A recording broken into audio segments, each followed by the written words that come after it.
We are obviously very focused and unified behind the President nominating. We're going to be following what's happening in the Senate closely. They ought to move to confirm quickly. We think that the American people have spoken in terms of this election cycle. The President has a constitutional obligation and responsibility to name a justice, and we anticipate in our hearing he will do so. It's critically important also to recognize the lasting legacy of this president's nominations to the Supreme Court and also to the lower courts. It's been really in coordination with the Senate, a tremendous set of progress and achievements, naming judges and justices who understand that the role of the courts is to interpret the law, not to make law, as well as justices who are committed to the original intent of the Constitution and upholding that. We're also working closely. Obviously, we know the American people are in need of additional COVID relief. The extent to which we've watched this speaker time and time again choose the very most partisan approach with respect to relief packages, putting packages on the floor that she knows will not pass the Senate, she knows will not end up at the President's desk, and therefore will not help the American people.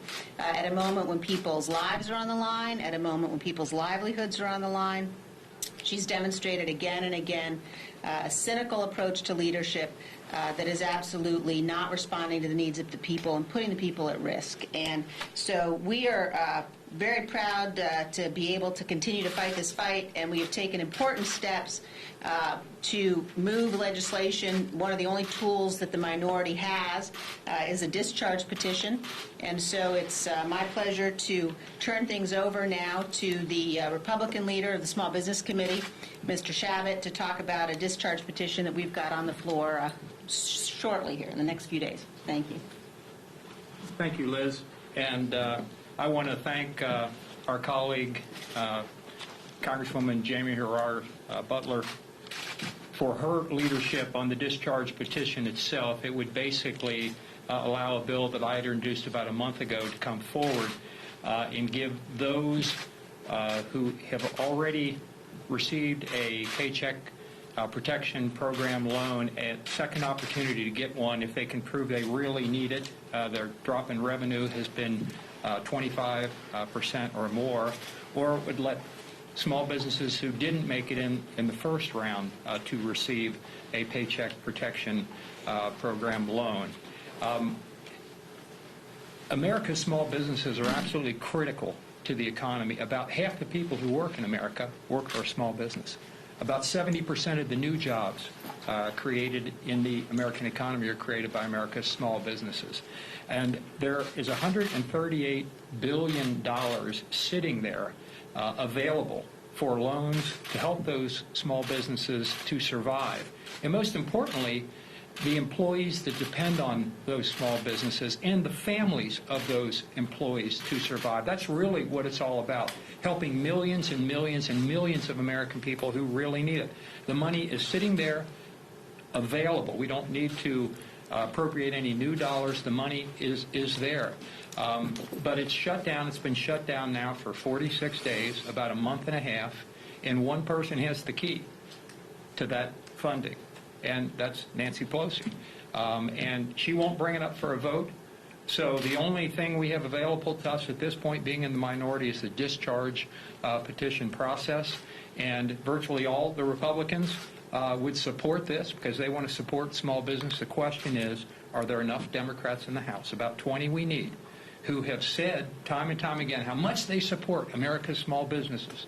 Now they get an opportunity to prove whether that's true or not. And if they will support us, then it will allow that to actually come up for a vote. And the people have an opportunity to allow more small business to get that funding. Not only can they get that funding, but we've made a few changes. It helps smaller businesses. Instead of 500 employees, it's now down to 300 employees. And it makes the forgiveness process more simplified, more streamlined than it was. And that will help a lot of people. And I'm not going to get into all the details now, but this is something that really we ought to do for those small businesses all across the country, and particularly the smallest of the small. $25 billion would be set aside for America's mom and pop small businesses, those that have fewer than 10 employees. I have a lot of those in my district in Cincinnati, Ohio, but they're all over the country. And I've talked to a lot of members about this, and this is really critical. Again, not just to the small business and the owner, but most importantly to the families that are supported by those small businesses. Thank you. Thanks, Steve. Thanks very much. Now let's turn things over to our Chief Deputy Whip, Mr. Ferguson. Thank you. Thank you. Good morning, everyone. And Steve, let me first say thank you for all of the work that you've done, not just right now, immediately with this discharge petition, but the work that you've done for small businesses across this nation. I know in my home state of Georgia and in my district, our people appreciate the work that you've done, so thank you for that. Look, we are really in a battle right now. I think that the contrast is extremely clear on so many fronts right now. You know, we are committed as Republicans right now to restoring our American way of life, to rebuilding our economy and renewing our American dream. You know, most families get up every single day and they think about the same thing, the things that are necessary. They want access to a good job, an opportunity. They want to feel safe and secure in their own homes. Those of us that are parents or grandparents, you want to see your children educated. For the most part, people want to be left alone to have the freedom to achieve their American dream. And right now, we are fighting every single day to make sure that we do that, to restore the American dream, create job opportunities, make sure that folks can go back to work safely and sensibly, doing things to restore our way of life, like Operation Warp Speed. We are so close to having a safe, effective vaccine, and I find it mind-boggling that leadership on the other side of the aisle is saying don't go get a vaccine that has been proven to be safe and effective for political reasons. That's going to cost Americans lives, and that's wrong, and they shouldn't do that. But we are out there, we're committed to doing that, and if you look across the other side of the aisle right now, unfortunately we don't see a willing partner, but we see folks that are willing to destroy, dismantle, and defund the things that are necessary to keep us safe. So the contrast is clear. I think the leader has laid out an incredible plan and vision for the future, and we're committed to making sure that we restore, rebuild, and renew the American dream. And so I look at what we are doing this week on the House floor for the next couple of days. Instead of doing something that could actually help American small business, we are, in fact, doing things that really will go nowhere. They are messaging bills, shameful messaging bills in many cases, and we've seen this time and time again. We've seen the partisan tack that the Speaker has taken. Instead of working for all Americans, she's dedicated to one group, and those are the ones that give her the majority for her power and control as Speaker. That is wrong. It is wrong. It is wrong. I wish that those 20 Republicans that those 20 Democrats that we need that have proclaimed their love and affection for American small business, I wish they'd come across the aisle on Friday, sign the discharge petition, and let this House do really one productive thing this week that actually helps Americans.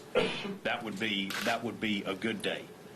And something tells me the Speaker's not going to allow that to happen, and that's a real shame. With that, I will yield to our Republican leader, Evan McCarthy. Thank you, Drew. I want to thank our ranking member, Steve Shabbat. When we sat and we watched that COVID coming forth from a foreign land, we needed to prepare. We needed to make sure small business would have a bridge to be able to survive. It was Steve Shabbat's leadership that actually created the Paycheck Protection Program. That it could save already 51 million jobs. No one knew, because China lied to all of us, of how long COVID would linger. So we do know now the facts. Steve Shabbat continued to work with small businesses throughout this nation, so we can modify it. With his work and Chip Roy's, we were able to do that. But now we know that these small businesses, if I just look at Goldman Sachs' 10,000 Small Business Report, it says 36% of small business owners will be forced to lay off employees or cut wages if Congress does not act by the end of September. Well, we have one common denominator, and every time we tried to bring relief to the American public, unfortunately, Speaker Nancy Pelosi always slowed it down. Just getting the CARES Act through, she slowed that more than a week. No telling how many Americans were laid off because of her actions. When we watched how successful the Paycheck Protection Program was, that it was going to run out of money, the Secretary of Treasury came a month in advance to warn us to ask for more money. Not to change the program, but just supply more so more jobs could be saved. We all know where we were at that moment, on late-night television with Speaker Pelosi in front of her refrigerator telling the world no. She delayed it even longer, no telling how many more Americans were laid off because of her action. Now we watch that she picks politics over people once again. That she has denied the ability to have a relief package move through. Schumer, because in the Senate a minority could stop even the debate, has not even allowed the debate to come through. We know those who are unemployed need help. We know those in small businesses, at 36%, they're going to lay people off or shut their doors. They need help. We know schools need the assistance with protection. But then again, there's one common denominator, Speaker Pelosi. She said back before August we would not leave, but she sent everybody home. She called us back in an emergency, and when Republicans put on the floor resources, PPP and others for schools, the Democrats voted no. Will the other Democrats follow suit? Will they pick politics over people? Will they pick politics over their own constituents? Well, now we have an opportunity, thanks to Congresswoman Jamie Herrera Butler. She put forth a discharge petition, and just so America understands what that is, if the Speaker, with all of her power, and those in the Democratic Party that continue to back her and vote with her, will not allow the idea to come to the floor to help those in need, there's one rule, a discharge petition. All it takes is to put your signature down. It doesn't mean the bill passes. All it means is she can't stop it, that you can debate it on the floor. So this will be very telling. Who controls whom? Do you listen to your constituents? Do you listen to the people who are unemployed? Do you listen to those who need the assistance and help? Are you right back at the refrigerator with the Speaker, telling your constituents, no, you're picking politics over the need of the people? Well, come Friday, we'll soon learn, because everybody will have the opportunity. If your constituents have selected you to be a member of Congress, they didn't select you to follow Nancy Pelosi, even though every Democrat does. This is the window of opportunity to show that you're different. And yeah, I know they'll probably let a few off, but say, just don't get it to that certain number. So you know what? Let's see how bold they are. Why don't they all go together? It's not about politics. It's about people that are hurting. The same people that Steve Chabot and Jamie Herrera Butler listened to. They didn't care what party you're in. They understood you're an American and you need help. And that's exactly what we're doing. With that, let me stop there and take some questions. Yes, sir. Speaker, you started you started off a little bit about the SCOTUS. I just wanted to touch on that. I understand that the Senate is the one who's going to be doing the confirmation, but a bigger issue is taking place where several Democrats are already speaking out about the top contender's faith, her Catholic faith. As a person, That's as a appalling. lawmaker, talk to me. I think as a nation, that's appalling that they would judge somebody by the faith that they have. We have freedom of religion. And the idea that they're going to demonize, and I imagine they'll demonize whoever the president selects.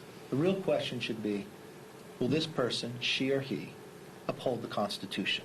And that should be the only question. The president is supposed to move forward, and he will. The Senate is supposed to take the action, and they will. It's the constitutional right, and they're following through. And I'll make you this one promise. Listening to the Speaker on television this weekend, if she tries to move for an impeachment based upon the president following the Constitution, I think there'll be a move on the floor to have her no longer, or the question of her being Speaker. She may think she has a quiver. We do too. We believe everybody in Congress raises their hand and swears to uphold the Constitution. The President did too, and that's what he's following through on. And to think for one moment that they would move impeachment because he's following the Constitution, we will take the movement to remove her from speakership. Yes. So you guys are moving forward with this discharge petition on helping small businesses. Are there other issues that House Republicans could get behind in terms of COVID relief to move forward? Let's say airlines, there's going to be huge layoffs October 1st. Is that something that House Republicans would support? Yes, there are a lot of things that we have tried to move forward and support.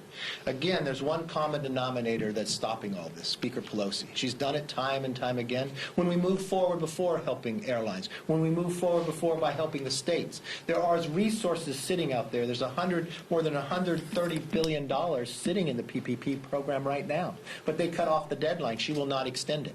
There is money sitting in there, more than $100 billion for states, but she will not allow us to move forward with the flexibility. We've tried to bring a lot of these ideas to the floor. When she called that emergency meeting about the post office to supply them with billions of dollars when they already had $25 billion, we wondered if that was the most important. So the only option we had was a motion to recommit, and we put on the floor PPP, we put money for schools, we put money for the states, and the Democrats voted no. They had an opportunity to actually vote with the people, but no, they followed the Speaker once again.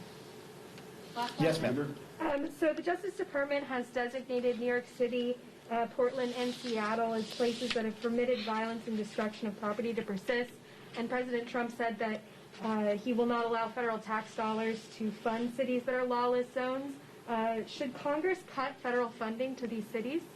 Well, if they're not going to uphold the law, if they're not going to protect their citizens, should they be provided the grants that actually say to do that, if they're doing the opposite? I mean, I believe there's accountability in all this. Why is it night after night? Why is it these exact same cities? Why is it that the president, when we watched what happened with Wisconsin as well, that he offered to send in the troops, that the governor would pick a smaller number and there was more havoc? We need safe and secure streets. We do not need the Democrat plan about defunding the police. We actually need the opposite. If you go to commitmenttoamerica.com, you will find that Republicans believe we should add $1.75 billion. Greater police training, community policing, and 500,000 new body cameras. We believe we can make the streets safe and secure. So why would you spend money in a place that's doing the opposite of what the resources are planned for? Why would they allow these streets to become havoc? Why are the people moving away from these cities? It's the management of what they are. I've got to go to the White House, but you had a question. Well, Mr. Leader, Democrats were going to bring up their cannabis bill this week, the MORE Act. They were going to bring it up last week, too. Yeah. They were going to bring it up a couple weeks before. But you come from a state where marijuana is legal. What's your position on that? And what do you think of, just broadly, and then what do you think about legislation specifically? Well, if I watched, and this goes directly back to COVID relief bill. The Democrats brag about the bill they voted on. Do you know how many times it mentioned jobs? A lot fewer than it mentioned cannabis. There was more mention of cannabis in their relief package. I'm not quite sure why the Speaker continues to defend this as some way of helping with COVID. We realize that it's not. I don't support their bill, and I think they don't have enough votes either. It's interesting. They're still going to spend a lot of time. We spent a lot of time on a non-binding resolution last week. I think the American public, if you ask anybody in any district, Republican or Democrat, they'll tell you what's hurting the most. They want relief when it comes to the pain of COVID. We're working on a safe and effective vaccine, and they're telling people not to take it. We're defending pre-existing conditions to make sure your health care is there for you. Slashing drug prices to make sure you can get it cheaper. Investing in therapeutics. They want their streets safe and secure. We're providing more funding for police, not cutting it in those cities of what you talk about. It's interesting. I've watched the Minneapolis City Council vote to defund their police, and now they want to have a study to wonder why the crime has gone up. Then we have a plan to rebuild this economy. 10 million new jobs we'll create. You know what else we'll do is one of the ways to do it? We'll end the dependency on China. I do not know what the Communist Party of China has on the Democrats, but it's more powerful than any of us can imagine.